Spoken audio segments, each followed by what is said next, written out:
सोहन के पास सिर्फ आधा बीघे जमीन थी, जिस पर सोहन और उसकी बीवी कुसुम सब्जी उगाकर बाजार में बेचते थे और अपने घर का गुजारा करते थे। सब्जी ले लो, सब्जी ले लो, ताजा ताजा सब्जियां ले लो। अरे कुसुम, टमाटर क्या भाव दिए भाई? 40 रुपए किलो काका। लेकिन दूसरे तो 30 रुपए की ही दे रहे हैं।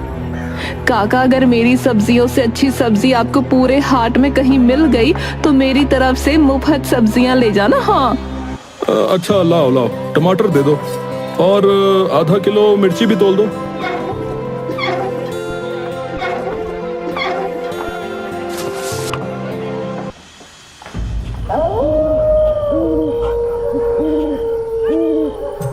सोहन और कुसुम दोनों रात को घर पर आते हैं। कुसुम खुश होते हुए पैसे गिन रही थी। अरे क्या हुआ, आज तो बहुत खुश लग रहे हो। अरे खुश क्यों ना हूँ माँ जी, आज तो सब्जियाँ अच्छी बिक गईं। वो तो भला हो रतन सेठ का, जिन्होंने अपने कुएं में से पानी लेने के लिए हाँ कर दी, नहीं तो हमारा कुआं तो सूखा ही पड़ा है।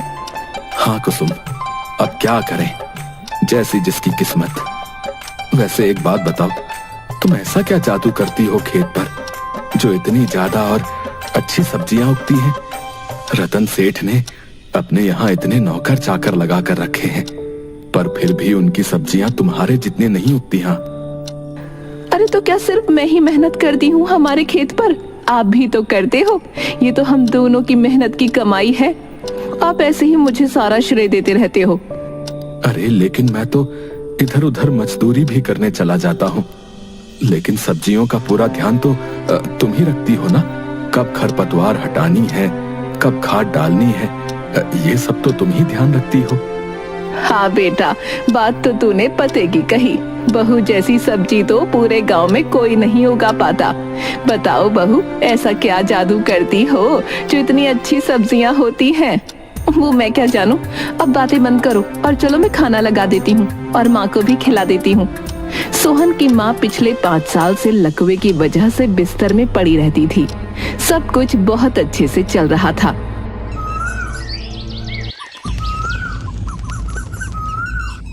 कुसुम, कुछ दिनों से सब्जियों का काम अच्छा चल रहा है। हाँ, और ये देखिए, मैंने कुछ पैसे भी बचा कर रखे हैं। मुसीबत के समय पर काम आएंगे और माँ जी का इलाज भी तो करवाना है। ये पैसे हमें काम आ जाएंगे। बातें करते हुए दोनों घर जाते हैं।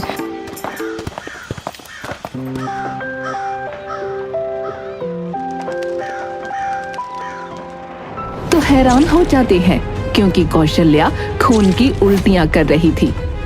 माँ, माँ, माँ, माँ जी, ये अचानक खून की उल्टियां कैसे होने लगी? हमें इन्हें जल्दी से दवाखाने ले जाना होगा।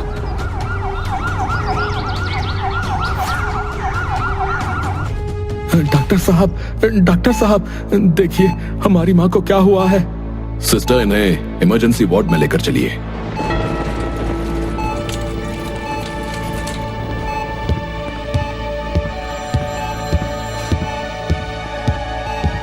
डॉक्टर साहब, मेरी माँ को क्या हुआ है? इन्हें सिरोसिस है। अगर तुरंत ऑपरेशन नहीं हुआ तो कुछ भी हो सकता है। डॉक्टर साहब, आप कुछ भी कीजिए, लेकिन मेरी माँ को बचा लीजिए। अब देखिए, ऑपरेशन करना पड़ेगा और उसमें 10 से 12 लाख रुपए लगेंगे। ये सुनकर कुसुम और सोहन दोनों हक्के बक्के रह जाते हैं। क्या 12 लाख रुपए? ठीक है डॉक्टर साहब, आप ऑपरेशन की तैयारी कीजिए। हम कैसे भी करके पैसे जमा कर लेंगे। कुसुम, हम इतने पैसे कैसे जमा करेंगे? कैसे जमा करेंगे? आप फिक्र मत कीजिए, हम दोनों मिलकर कैसे भी पैसे जमा कर लेंगे। और वहां से निकल जाते हैं।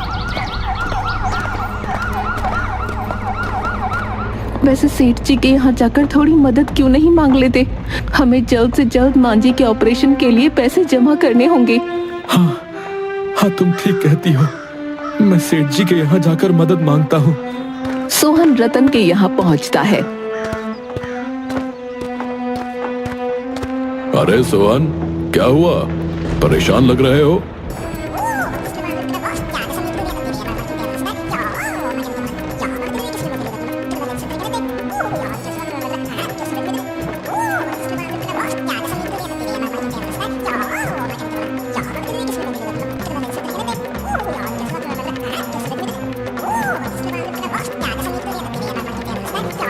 अरे ये तो बहुत बुरा हुआ, लेकिन कितने पैसों की जरूरत है तुम्हें?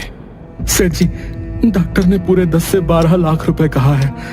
आप मेरी मदद कर दीजिए, मैं थोड़े थोड़े करके आपके पैसे लौटा दूंगा सेठ जी।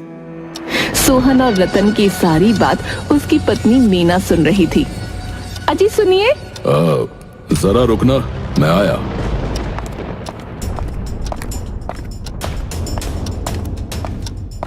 अरे क्या पागल हो गए हो जो इस भिखारी को 10 लाख रुपए दोगे? कुएं में से पानी तो लेने ही देते हो, वही बहुत है। इनके खुद के खाने के तो पैसे हैं नहीं, और ये हमें कहाँ से लौटा देंगे? अगर पैसे न लौटाए तो हमारे 10 लाख रुपए तो डूब ही जाएंगे। मीना की सारी बात बाहर तक सुनाई दे रही थी। सोहन थोड़ा उदास हो जाता है, लेकिन फिर भी वो वहाँ खड़ा रहता है।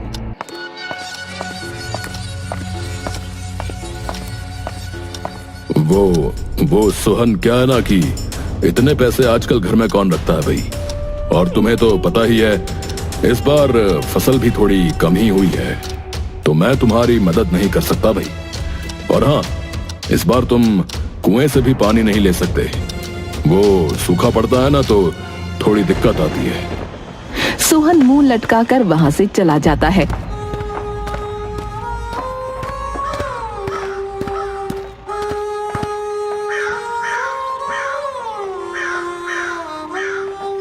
क्या हुआ? क्या कहा सेठ जी ने? सेठ जी ने मदद करने से मना कर दिया। अरे कोई बात नहीं, आप दिल छोटा मत कीजिए। ये लीजिए, मेरे सारे गहने आप बेच आइए और माँ का इलाज करवा दीजिए। गहने तो हम फिर भी खरीद लेंगे।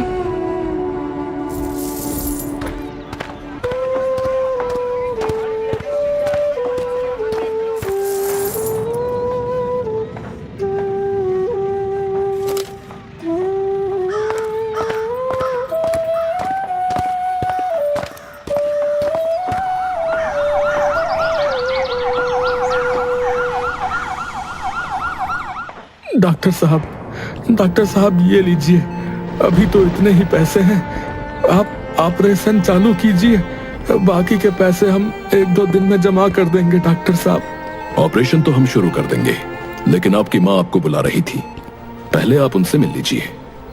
सोहन और कुसुम दोनों कौशल्या के पास जाते हैं।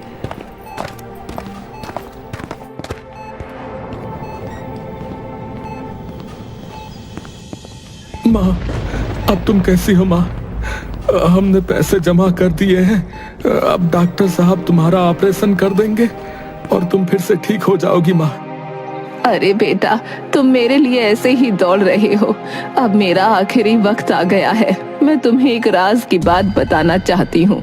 हमारे कुएं को खोदो, उससे तुम्हारी सारी परेशानियां दूर हो जाएंगी। उस कुएं में एक और अपना दम तोड़ देती है। माँ, माँ! कुसुम और सोहन दोनों रोने लगते हैं।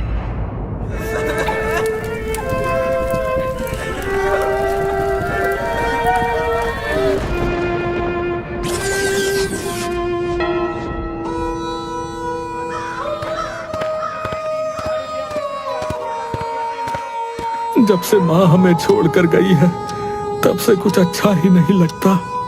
वैसे आपको याद है, जब माँ जी ने अपना दम तोड़ा था, तब कुआं खोदने के बारे में कुछ कह रही थी। लेकिन ऐसा क्या होगा कुएं में? कहीं ऐसा तो नहीं कि कुआं खोदने से पानी मिल जाएगा?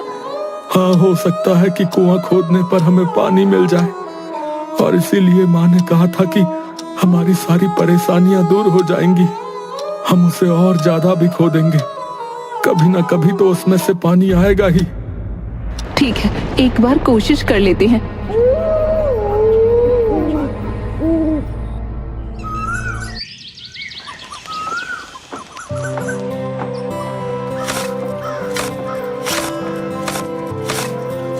मुझे नहीं लगता इस कुएं में से पानी निकलेगा। आज पूरे दिन से हम खुदाई कर रहे हैं, लेकिन कोई फायदा नहीं हुआ। अरे भाग्यवान, आज नहीं निकला तो क्या हुआ, कल तो निकलेगा। कल हम फिर से कोशिश करेंगे।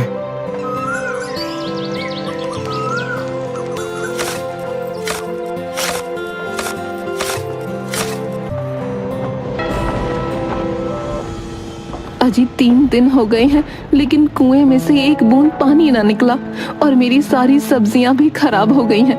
अब बस मैं और नहीं कर सकती। अरे पगली, तुमने सुना नहीं, कोशिश करने वालों की जो है कभी हार नहीं होती। थोड़ा और खोद लेते हैं, क्या पता पानी निकल ही आए। कुसुम सोहन के कहने पर और भी खोदने लगती है। इस बार जैसे ही सोहन कुदाल से खोद लगाता है, वैसे ही उसकी कुदाल से कुछ बजने की आवाज आती है।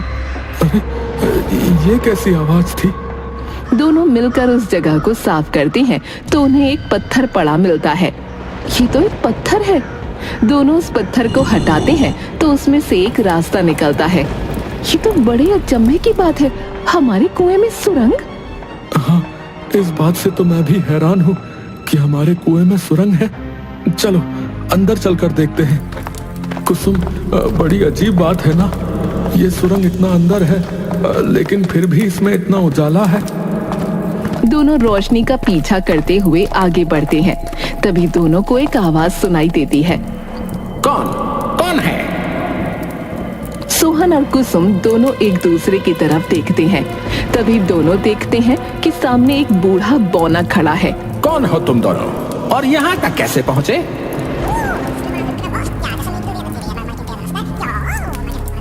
पर आप यहाँ कैसे?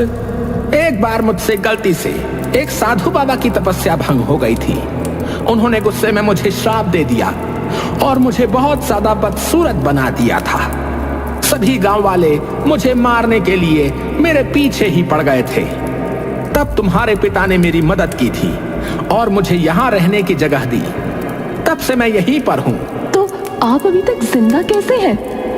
यहाँ पर कैद रहकर मैंने बहुत ध्यान किया है और अपने आप पर नियंत्रण कर लिया है। माँ ने आखिरी वक्त में कुएं को खोदने के लिए कहा था और कहा था कि इससे तुम्हारी सारी समस्या दूर हो जाएगी। वैसे मैं तुम्हारी मदद कर सकता हूँ। फिर मन में कुछ मंत्र पढ़ता है और हाथ आगे करता है तो एक जादू का लोटा उनके पास आ जाता है। ये लो, इस लोटे में जादुई जल है। तुम इस जल को हाथ में लेकर कुछ भी मांगना और फिर उसमें इस जल को छिड़क देना तो ये जल तुम्हारी इच्छा पूरी कर देगा। हाँ, लेकिन याद रखना, लालच में कोई चीज मत मांगना, क्योंकि अगर लालच में आकर तुम कुछ भी चीज मांगोगे तो उसका हमेशा उल्टा ही परिणाम होगा। और फिर बौना वहां से गायब हो जाता है। एक तो कुएं के अंदर सुरंग, ऊपर से उसमें बौना, वो भी न जाने कब से इसमें कैद था। मुझे तो ये सब बहुत अजीब लग रहा है। वो सब तो ठीक है, लेकिन अभी यहाँ से बाहर चलो। चलो। दोनों कुएं से बाहर निकलते हैं। वैसे क्या ये पानी सच में जादुई है? एक काम करते हैं, हम एक बार इस पानी को छिड़क कर देख लेते हैं। हाँ, तुम सही कह रही हो कुसुम। हे जादुई जल, हमारे कुएं को पानी से भर दो। और छींटा देते हैं। देखते ही देखते कुआं पूरा पानी से भर जाता है। कुसुम और सोहन दोनों देखकर बहुत ही हैरान हो जाते हैं। अरे, ये कुआं तो सच में भर गया। हाँ, सच में, सच में। तो क्या ये हमारी सूखी हुई सब्जियों को भी फिर से ताजी बना सकता है?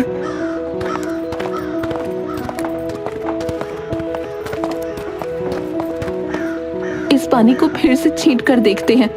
इस बार कुसुम हाथ में लोटा ले लेती है। ऐ जादुई जल, मेरी सूखी सब्जियां और सारे पौधों को फिर से ताजा बना दो। देखते ही देखते सब्जियां और सभी पौधे फिर से हरे भरे हो जाते हैं। ये पानी तो सच में जादुई है। और फिर दोनों घर आ जाते हैं।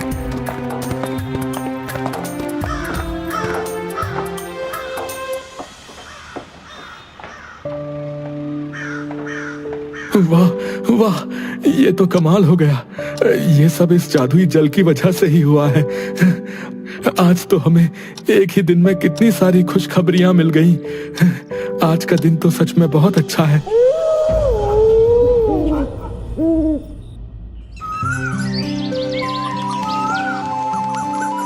कुसुम फिर से सब्जियां बेचने निकल पड़ती है। रतन के दो आदमी जो कि गांव में सब्जियों का ठेला लगाए हुए बैठे थे, अरे ये कुसुम फिर से आ गई। इसे तो सेठ जी ने जो है पानी देने से मना कर दिया था ना।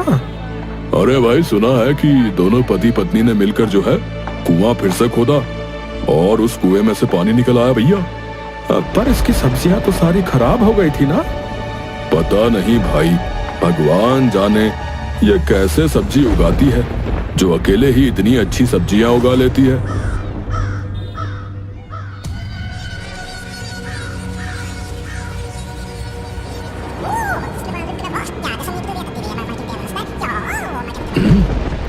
ये कैसे हो सकता है?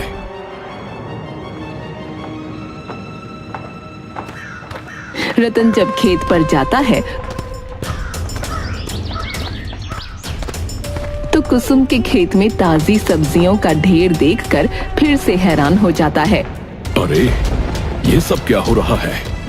बिना पानी के इतनी ताजा सब्जियां और ये कुआं कैसे भर सकता है? इस सोहन और कुसुम पर नजर रखनी पड़ेगी। कुछ दिनों में सोहन और कुसुम दोनों एक नया घर ले लेते हैं और अब उनकी हालत भी सुधरने लगी थी। एक दिन दोनों बातें करते हुए खेत की तरफ आ रहे थे। रतन उन दोनों को देखकर पेड़ के पीछे छुप जाता है। कहाँ हम मामूली से सब्जी बेचने वाले थे और अब देखो जरा, हमारी हालत जो है दिन ब दिन सुधरती जा रही है। ये सब उस कुएं की सुरंग की वजह से हुआ है। हाँ, सो तो है। कुसुम और सोहन अभी भी उनकी बातों में मगन थे और रतन उनकी सारी बातें सुन रहा था। अच्छा, तो ये दोनों उस कुएं के अंदर बनी हुई सुरंग में गए थे। हो सकता है कि सुरंग में बहुत सारा सोना हो। हाँ, मैंने ऐसी बहुत सारी कहानियां सुनी हैं जिसमें सुरंग के अंदर सोना होता है। हाँ, मैं भी जाकर वहां का सारा सोना हड़प लूंगा।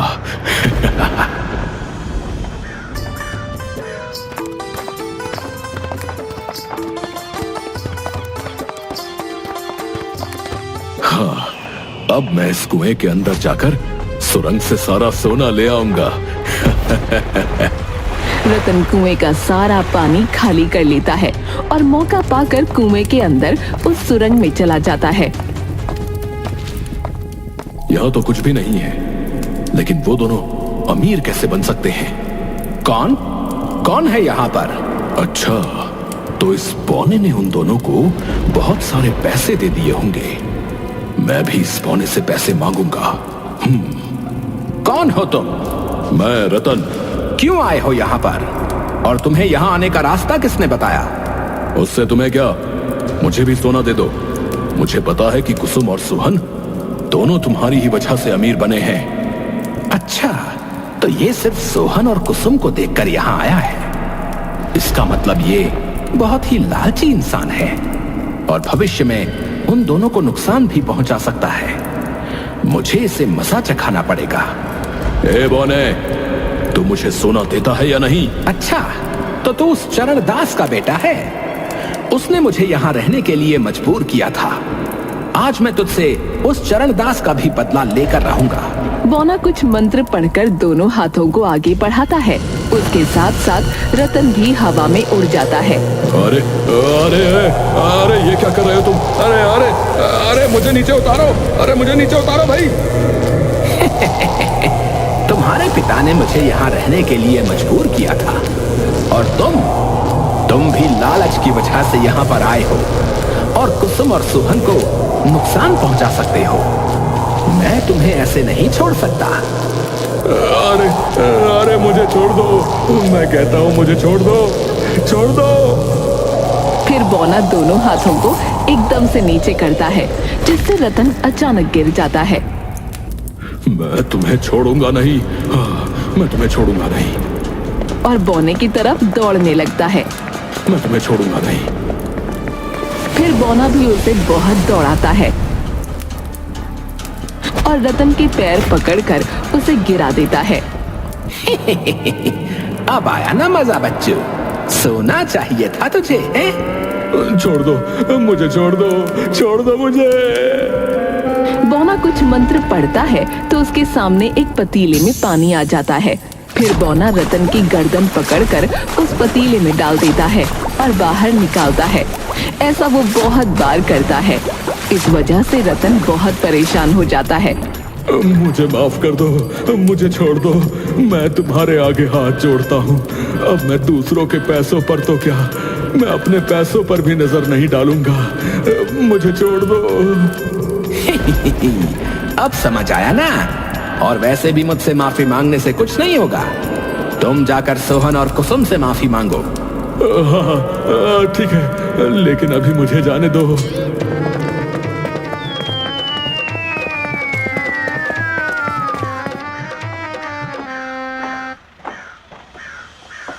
अरे सेठ जी, ये आपकी हालत किसने की? अरे मुझे माफ कर दो सोहन कुसुम, मुझे माफ कर दो।